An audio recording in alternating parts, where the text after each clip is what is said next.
20 ఏళ్ళ నుంచి అది అక్కడనే పడవ పడ్డది, పడకేసింది. మరి ఇవాళ ఎప్పుడు మనము ఎవరి ఒకరి దగ్గరికి వెళ్ళి మనం చేయి చాపి అడిగే పరిస్థితి ఉండే. మనకు చిన్న సీసీ రోడ్డు కావాలన్నా, మోరి కాలువలు కావాలన్నా, ఇందిరమ్మ ఇల్లు కావాలన్నా, పిల్లలకు బడి కావాలన్నా, ఏదన్నా తండాలో గుడి కట్టుకోవాలన్నా మనం ఒకరి దగ్గరికి పోయి పట్నం పోయి ఎవరినన్నా మనం చేయి చాపి అడుక్కునే పరిస్థితి ఉండే. ఇవాళ చేయి చాపి అడిగే పరిస్థితి నుంచి ఎవరికైనా కొడంగలే ఇచ్చే స్థాయికి ఈరోజు కాంగ్రెస్ పార్టీ మనల్ని తీసుకొచ్చింది. రాష్ట్రంలో ఉండే 119 నియోజకవర్గాలలో ఏ అభివృద్ధి జరగాలన్నా, ఎవరు ఎన్నికల్లో పోటీ చేయాలన్నా ఇవాళ ఈ కొడంగల్ నిర్ణయం చేసే స్థాయికి ఈరోజు కొడంగల్ రానిచ్చింది అని అంటే మీ అందరి కష్టము, మీ అందరి కృషి, పెద్దవాళ్ళ ఆశీర్వాదంతో ఇవాళ మనం ఈ స్థాయికి ఎదిగినాం.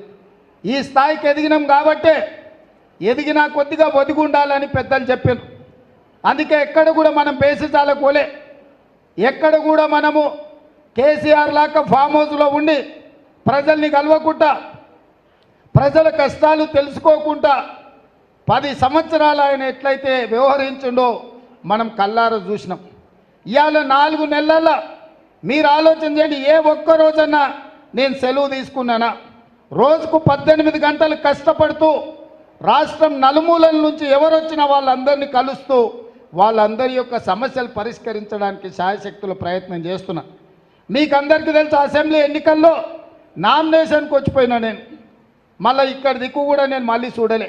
మీరే గ్రామాలలో నాయకులై, కథానాయకులై ఇంటింటికి తిరిగి 33,000 మెజార్టీ తెచ్చి మీరే సర్టిఫికెట్ అక్కడికి పంపించిన. సర్టిఫికెట్ తీసుకోనిక కూడా నేను ఇక్కడికి రాలే.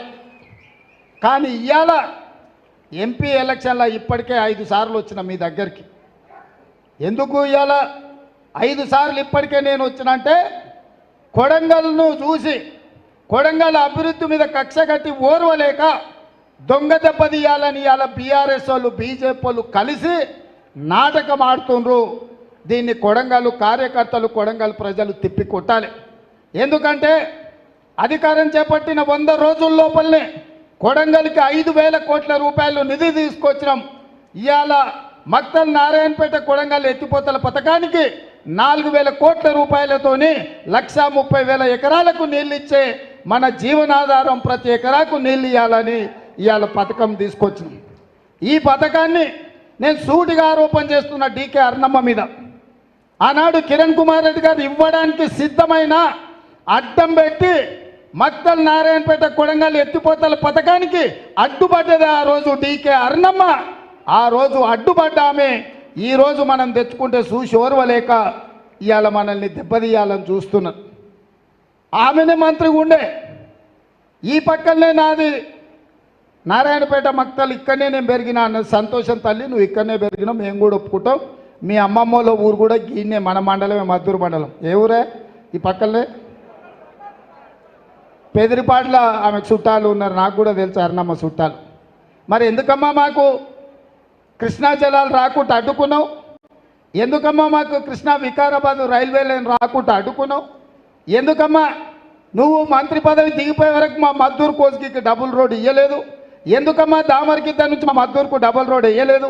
ఎందుకమ్మా మా మైపినగర్ నుంచి చించోలి వరకు రోడ్డు గుంతలు పడి 3 గంటలు పట్టేది కోస్గికి రానికే? ఎందుకు వేపియలేదు తల్లి? ఎందుకు మాకు మన్నెగూడ నుంచి గుల్బర్గా వరకు మా రోడ్లు ఎందుకు బాగు చేయించలేదు? మా గ్రామాలలో స్కూల్ ఎందుకు కట్టియలే? మా పాలిటెక్నిక్ కాలేజ్ మేము తెచ్చుకుంటే చాలా రోజులు దాన్ని కట్టకుంటే ఎందుకు అడ్డం పడ్డవు తల్లి? మా దౌలతాబాద్కు, మా బొమ్మరాజ్పేటకి ఇవాళకి జూనియర్ కాలేజీలో మొన్న నేను వచ్చి తెచ్చుకునే వరకు ఎందుకు ఇవ్వలే తల్లి? కోస్గిలో మా మహిళా డిగ్రీ కాలేజీని ఎందుకు ఇవ్వలే? ఇవన్నీ ఇవ్వకపోయినా ఆమె నేనేదో కక్ష కట్టినా అర్ణమ్మ గారిని నేనేదో అవమానిస్తున్నాను అంటారు. అమ్మ తల్లి, నేను ఈ రాష్ట్రానికి ముఖ్యమంత్రిని. ఈ మహబూబ్నగర్ జిల్లాలో నాకు శత్రువులు ఎవరు లేరు, నాకు ప్రత్యర్థులు కూడా ఎవరు లేరు. శత్రువుతో చేరి శత్రువు చేతులు నువ్వు కత్తి దాకని మాత్రమే చెప్తున్నా. శత్రువు ఆ కత్తి తీసుకొని పాలమూరు కడుపులో పొడవాలనుకుంటే శత్రువు చేతుల్లో నువ్వు చురకత్తి పోయి మా కడుపులో ఎందుకు ఓడిస్తున్నావు తల్లి అని చెప్పిన నేను. ఇవాళ 10 ఏళ్ల నుంచి మీ నరేంద్ర మోడీ ప్రధానమంత్రిగా ఉన్నాడు.